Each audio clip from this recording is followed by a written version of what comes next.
Hello and welcome to the very first episode of the Wake and Bake podcast. My name is Corinne Tobias and I'm one of your co-hosts on this show. And I wanted to stop in really quick and say hello. And I also wanted to say thank you for joining us here today on our very first episode. Now, if you've been following my work on Wake and Bake for a while, I've been doing that for about 10 years on the blog and making some cookbooks and those kinds of things. So if you've been following for a while and you're kind of like, what is this? What's going on? Where has she been? I actually have written an update blog post, so feel free to go and check that out. But this show is actually a dual effort. My colleague at the Cannabis Coaching Institute and I, Andrea Meharg, got together and we decided that we were going to start recording our nerdy conversations about cannabis. So we created this podcast to share the science and stories behind healing in cannabis. We're really excited to share all of this with you. I know that cannabis has changed my own life. It changed Andrea's life. And I'm sure if you're here listening, it's either changed your life in some way or you want it to, and you're curious about how it actually works. Now, we're going to dive into some really nerdy stuff. Actually, the first episode of this podcast that Andrea and I recorded was so nerdy that we had to go back, and we decided to start out with something a little more simple and a little more personal for us and share what are the things that we wish we would have known about cannabis when we first got started. So that's what today's podcast episode is about. It's about the things that we wish we would have known when we first started. We wish we would have known that the munchies didn't have to happen, or that cannabis wasn't this super crazy addictive drug. This ended up being a really fun episode, and so if you're new to cannabis, this is going to be really helpful to you, we hope. And if you're not new to cannabis, if you've been around for a while, we still hope that you learned something from this. We actually asked a bunch of people what the things were that they wish they knew, and some of them were like, oh yeah, that would have been really nice to know at the time, or oh dang, I didn't even know that until right now. So I'm really excited to share this with you today. I know Andrea is very excited as well. But before we get started, I want to share with you a few sponsors who are keeping this information free and available to the public. Do you have a dream to put on cannabis workshops, start a cannabis growing or cooking YouTube channel, write articles about cannabis? Maybe you even want to start a podcast of your own. And maybe, just maybe, you would like to make this your job. Get paid to talk and write about cannabis. If that's something that you're interested in, the Certified Cannabis Educator program might be just what you're looking for. In as little as 12 weeks, which is just 3 months, you'll be fully trained and certified as a cannabis educator. That's right. In just 3 months, you'll have everything you need to start getting paid to talk and write about cannabis. In this one-of-a-kind program, you not only get a world-class cannabis education, you not only get certified, but you'll also get the support and guidance from people who have actually done this work.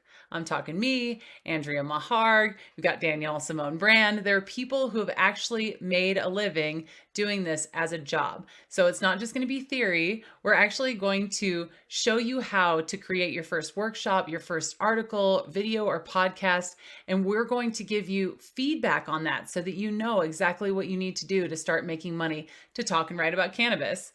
You're going to be building your audience as you go through the program. So you'll leave the program with momentum. You'll be able to actually get started. This is exactly what Andrea and I wanted when we first got started doing this work. And so we've created it and we're giving it to you. So if you're interested in doing this, if you're hearing Andrea and I talk today and you're like, those ladies do this for a job, I'd like to do that. Go check out the Cannabis Coaching Institute at www.cannabiscoachinginstitute.com. This is the very first episode of Wake and Bake, a podcast. We are so excited to have you here with us. Now, this isn't the first episode of the podcast that we recorded. When we started recording, Andrea and I got together and we got really nerdy really quick. We recorded an entire podcast about hemp-derived THC and realized pretty quickly that jumping in that deeply, that quickly, was probably not the best idea. We really wanted to make sure that everyone had a foundation for what we're going to be sharing in the next few months and years. So when we thought about what our first podcast episode should probably be, we realized that we wanted to share the things that we've learned since we started using cannabis, the things that we really wish, if we could turn back time, that we would have known about cannabis. We also went on the streets and we asked some of you to share what your lessons have been since you started using cannabis. Now, our hope with this first episode is that we can all get together and start sharing and start talking about these things, because when we think about education, when we think about moving this whole movement forward, it's really important for us to share our experiences, to share what we've learned. And also, there's just something about that hindsight of experience that is so helpful in saying, hey, I know you're new to this, but it doesn't have to be that way, or it can be like this without overwhelming someone. So we're going to dive in, but I believe that we need to probably introduce ourselves. Don't you think, Andrea? Probably a good idea. Probably a good idea. Andrea Meharg is my favorite weed nerd on the face of the planet. Andrea, can you tell me how you got into cannabis as a profession and what your personal story with cannabis is? Yeah, cannabis helped me get through a really life-altering depression that I didn't know that I could suffer from. And I had tried all the conventional methods to get better. And it was actually my mom who gave me a bag of cannabis and said this might help. And it changed everything for me. So I come to this plant as a patient first, knowing how powerful it is. But as soon as I figured that out, I needed to help the whole world as a teacher and educator for the past almost 20 years. As soon as I learned this, I was like, oh my God, people need to know this. So I trained at the Cannabis Coaching Institute to become a certified cannabis coach and educator. And then I started teaching cannabis science over at the same place. I also do curriculum development where I'm teaching doctors how to talk about this plant and use this plant with their patients. And in my personal life, I am the mom of two of the most wonderful kids in the world. I mean, you can leave I out the part where you're proudly Canadian. No, no, fuck that. No, I am a proud Canadian. I live in a little tiny rural town in Ontario, and I am a lifelong student and book nerd. I have a stupid amount of books just on cannabis science. I also really love animals. We have a shit ton of them at our house, including our newest one, which is a hedgehog. And I love gardening and cooking and baking and cannabis. It's like fully infused into my life. But the reason that I got so excited about this plant in the first place was by learning from Corinne over at her awesome blog, Wake and Bake.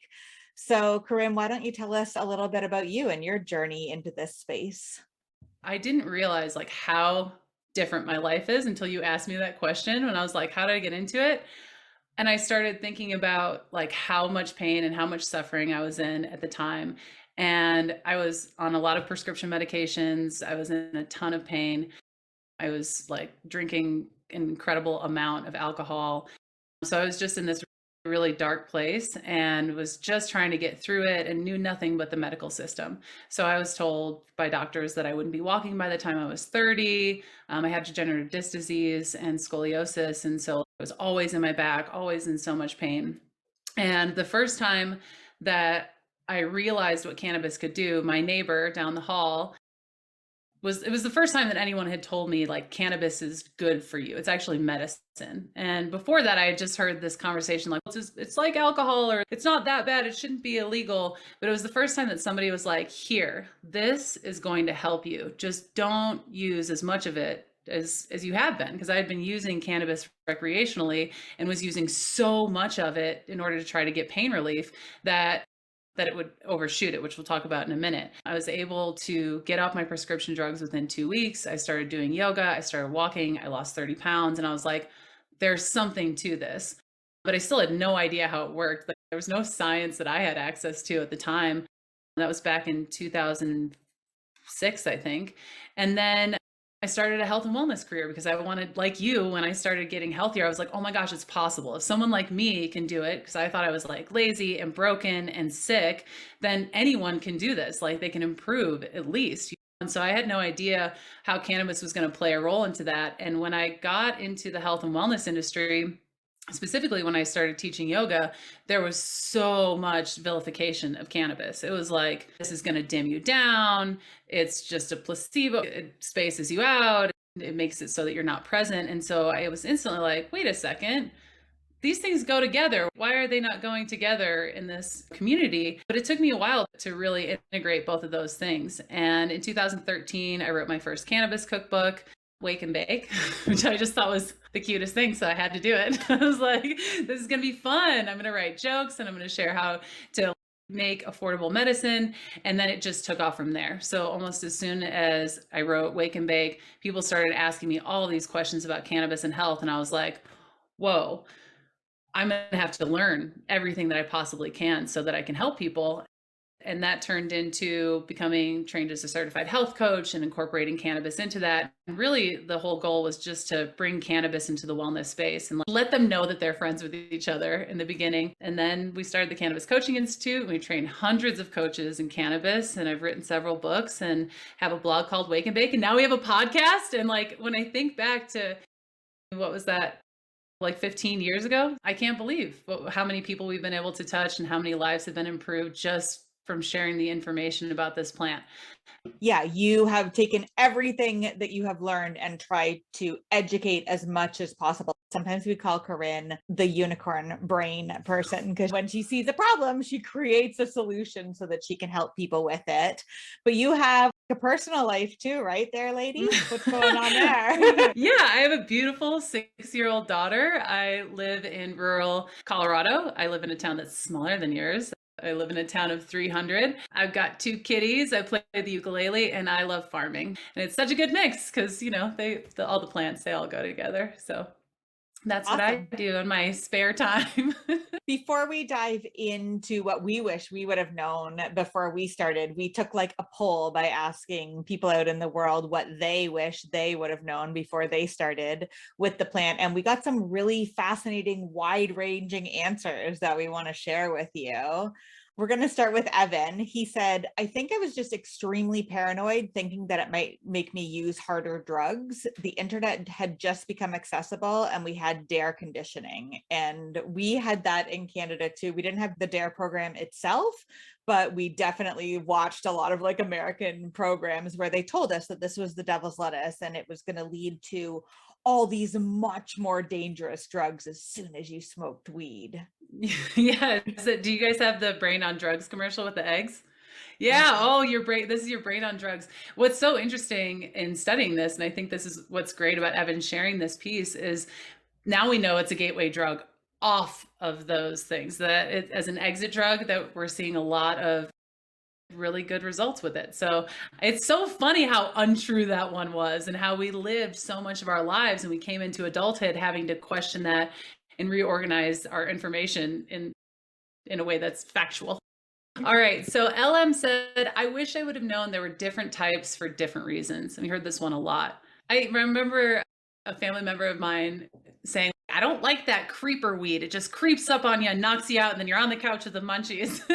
And the same family member was like, but that Acapulco gold, like when you got that, there was like this rudimentary understanding that some were a little bit different. But no, I had no idea. And I didn't have access to much. When you don't have that much access, you get what you get and you don't throw a fit. You know, you're just like, you just have what you have access to. This one comes from Colette. She said she wishes she would have known how powerful and life-changing it is when used in a meditation practice. And I absolutely agree with Colette on this. Andrea and I, you and I were just talking about how cool it is that when you use cannabis with a different intention, especially in a meditation practice, like how different the effects are and how life-changing those effects can be, aside from symptom reduction and balancing your endocannabinoid system, which are amazing things.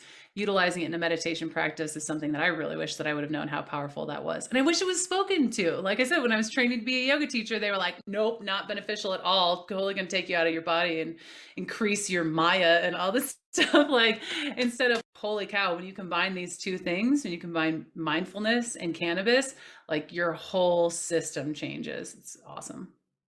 I've seen how much you love that. Next up on the list is, I wish I would have known about some of the toxic growing practices. I didn't get into organic for many years. And as you learn more about how the cannabis plant works specifically, learning about how it is grown and where it is grown becomes much more important. So I concur 100% with this one. That's why I love lab testing so much. They worked in a lot of places where they're like, we're growing organic cannabis. And then you would see things that were like banned for any use of human consumption plants. And they're just like, we're just going to put a little bit of this in there. And cannabis is a bioaccumulator. It just sucks all of that stuff up and then you're consuming it. I wish I would have known how valuable lab tests were, because I think at the time in the beginning as a farmer, I was like, oh my God, they're being so nitpicky. But lab tests are super important. I think they're one of the most important tools that we have as cannabis consumers to make sure that you aren't consuming that stuff.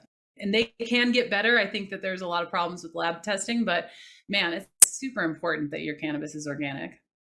Next up is from N, and they said, I wish I would have known that being super high to the point of paranoia was not just part of the experience, that I could have enjoyed it without that part.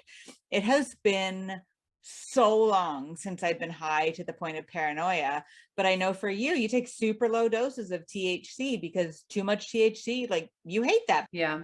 I've always been super sensitive, but after being diagnosed with PTSD, like there was something, not just the diagnosis, but after that process, there was something that was different in my nervous system where even small amounts would maybe go like hypervigilance would just be like completely take over, which is why I think we should be really cautious when talking about things like THC and cannabis for PTSD, because it's not necessarily the same as you would use it otherwise.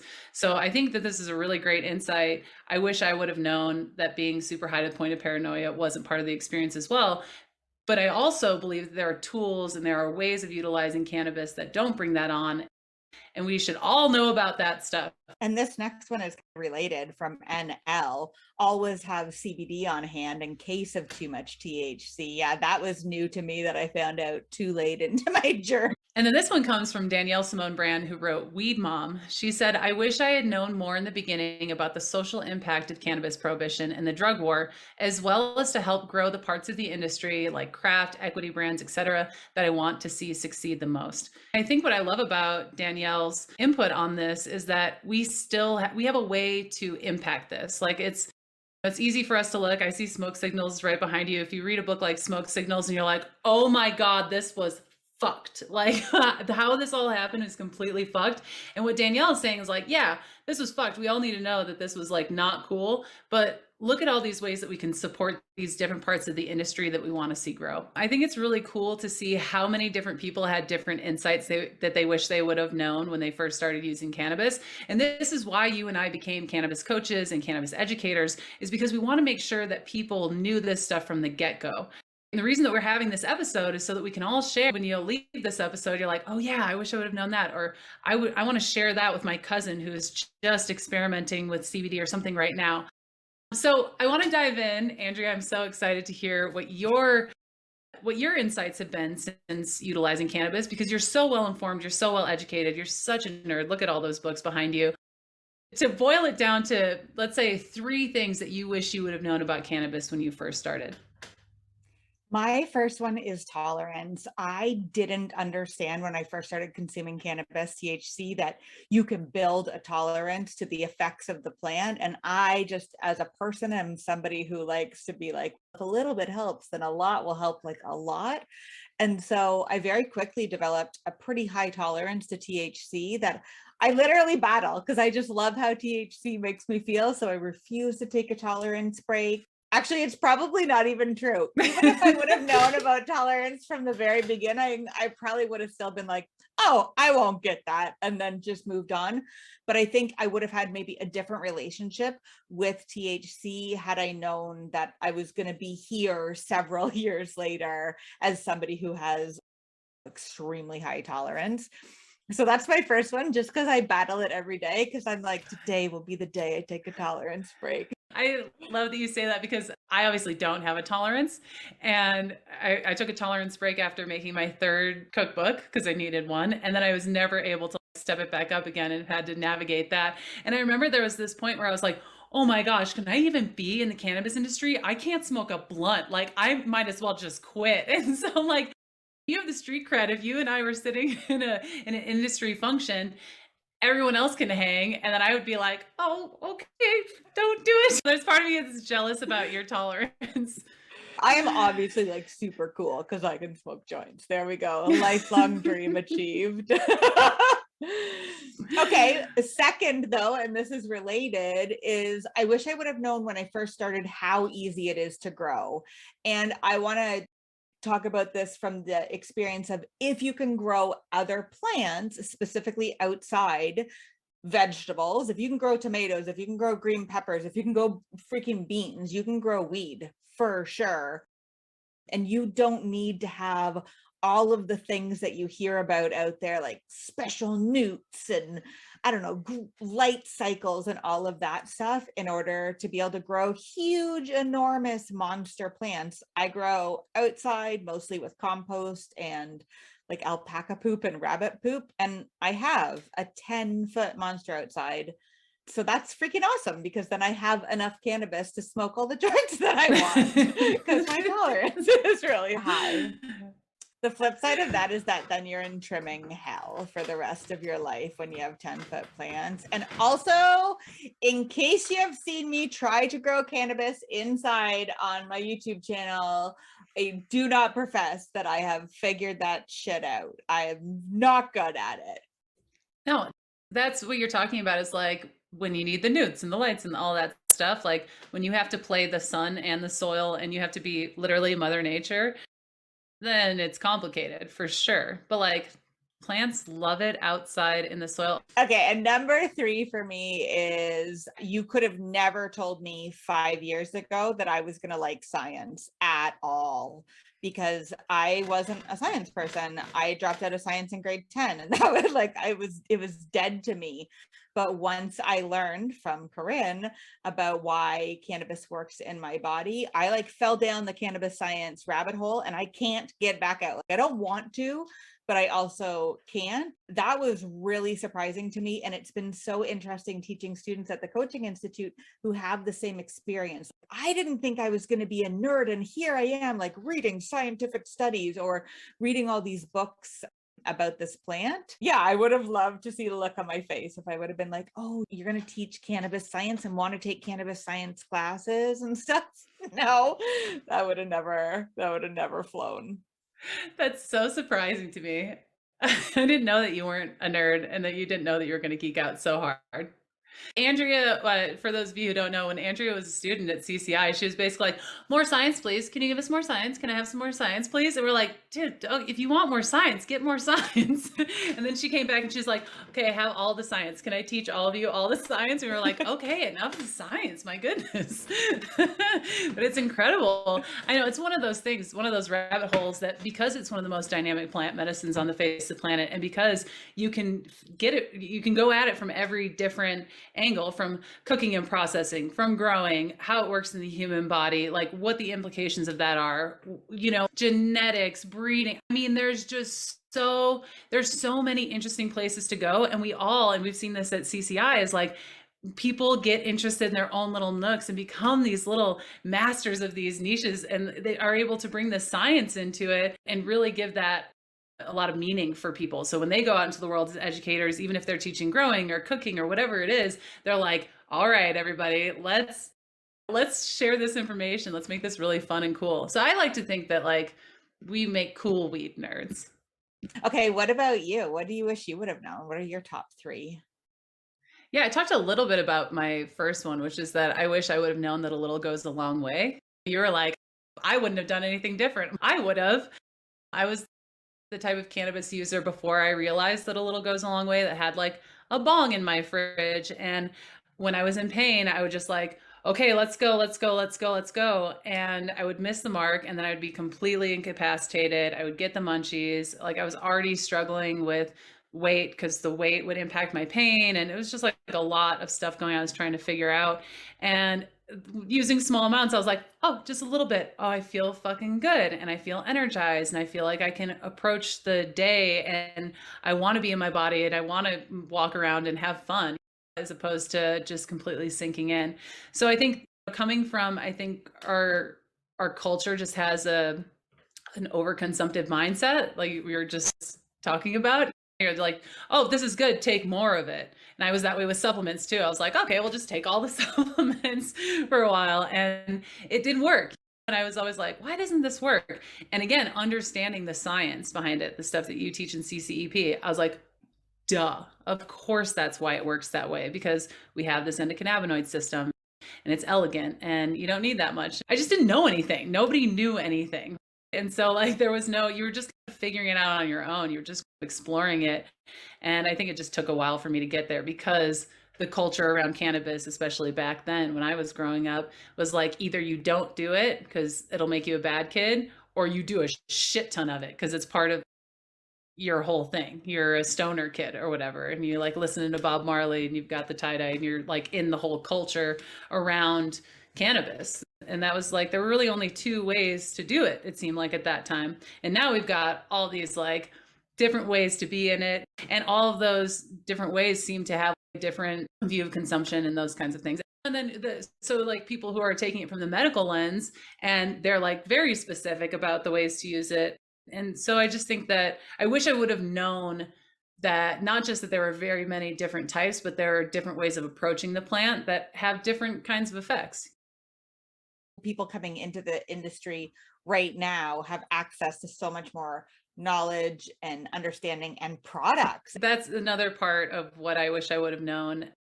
I wish I would have known about CBD. There was no talk of it when I first started utilizing cannabis as medicine. And when I first started teaching about cannabis, when I was making cookbooks and doing the whole thing, I remember the first time someone from Europe was like, "Hey, I've got this CBD oil for you." And I was like, "What is that?" And they sent it to me and I was like, "Oh, this tastes terrible. What is this?" And I started doing research on it. I was like, "Oh, that's interesting. It seems like it does everything. That's weird. That feels like a snake oil. That feels like somebody's standing on like a box at the side of the street being like, it's good for your anxiety and your sleep and you come buy a bottle of this CBD oil cure." And I was like, bullshit. Oh God, don't talk to me about CBD. Like I had no time for it. And this leads into my third one because I think the reason that I had no time for it is because I still didn't know how cannabis worked. I didn't understand the endocannabinoid system. So I had no idea how CBD oil could be doing the things that it's doing. And I didn't know why THC worked at all. So it was like, I was just this walking anecdote, right? I'm like, look, guys, this is awesome.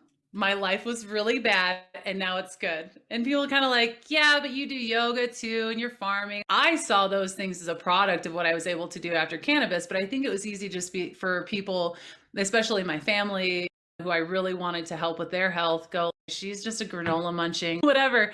And I wish I would have known about the endocannabinoid system because I would have just started there every single time. So I really just wish I would have had the context of how it works and why it works so that I would have been able to hold my ground in conversations in the wellness industry, in my family, in my community.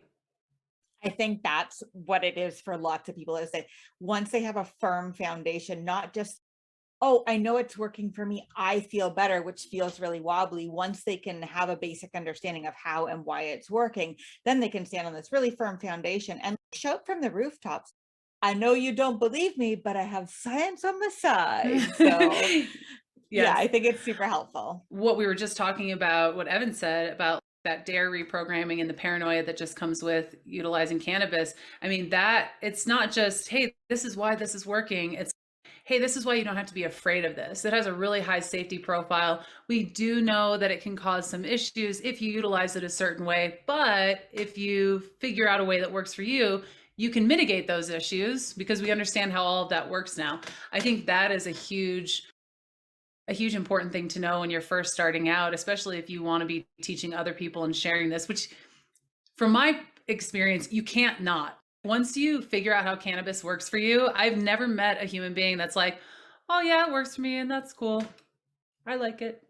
Like, especially like, maybe it's because we're in this bubble of women who like want to help other people all the time. It's just like, oh my gosh, now I've tried suppositories and I need to tell everyone about suppositories. Now I've tried this topical and I need to tell everyone about this and I have to make it for everyone in my neighborhood. And I'm going to be putting it in the muffins, you know, for like whatever. So like, I just think that there's that, I don't know, that passion that just comes along with it once you're helped by it. It's like, it starts to feel like, oh, I work for the plant now. And so I got to go do my job for the plant. So now that we've shared all this with you, shared other people's insights, we've shared our own insights, why does this matter for you? What does this mean for the consumer? If you're new to cannabis, we would love for you to take one of these nuggets of gold and apply it to your life. We hope that if you're just starting out and you come across this podcast, that you've heard something that could be helpful to you. Maybe it opens a door into a way of thinking that you had before, or maybe it's just really resonating with you. Oh, I've felt that way about cannabis, and now maybe I should question that thought and see what happens. If you're not new, we would love for you to write us and tell us what you'd wished you'd known. We love hearing from you. So whether you're new or you've been around and you want to start sharing your insights, email us at support@wakeandbake.co and let us know. If you're watching this or listening to this on another platform, if you're on Instagram or Facebook or YouTube or wherever you found this, please comment below and let us know what you wish you would have known about cannabis when you first started. So thank you so much for being with us for the first episode of the podcast. Make sure you subscribe, because the Wake and Bake podcast will be dedicated to sharing information and science about cannabis that you will not hear anywhere else. We're going to be having those conversations that people are not having in a public sphere, and we cannot wait for you to join us.